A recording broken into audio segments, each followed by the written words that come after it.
So the museum's journey here at Ferris is over 3 decades.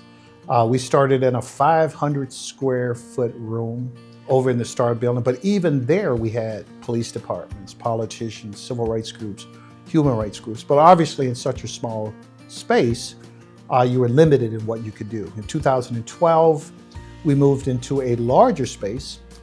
We could display more objects, we could contextualize the objects, and we did do that. I think we did good work in that space, but once again, we were limited. So, for example, our new approach is to not focus so much on the hateful objects, but instead to focus on people pushing back against those objects with their activism, with their achievements, quite frankly, with just living their lives with dignity.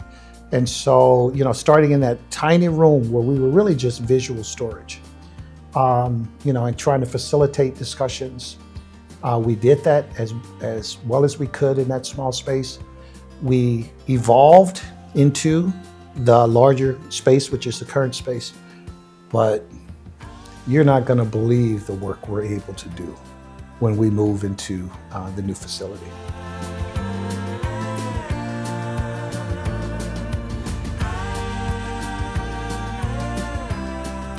It's an easy answer to think of why this museum should be on our campus. And that answer goes back 140 years, which is the most interesting thing. You want to ask the question and you're going to expect to hear that someone's going to talk about, well, here's who Ferris State is and here's what we do, here's what we do. That's only a part of the answer. This answer goes all the way back to 1884. It goes back to our founder and his wife. The audacity of these two individuals in 1884 to not only start this institute as an institute, but also for them to, as it progressed, for them to say, this institute is for everyone in the state of Michigan.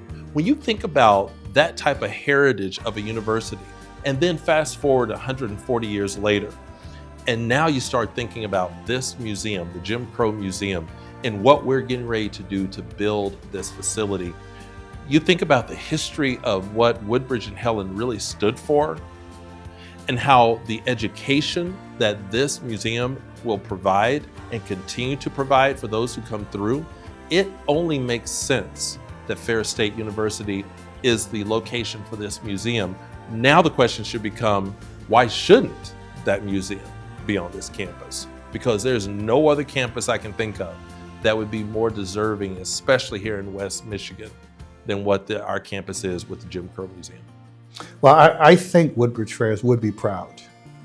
When I look at his relationship with Booker T. Washington, with the way that he respected W.B. Du Bois, with the ways that he promoted what we now call DEI work, I think he would be very proud. I am.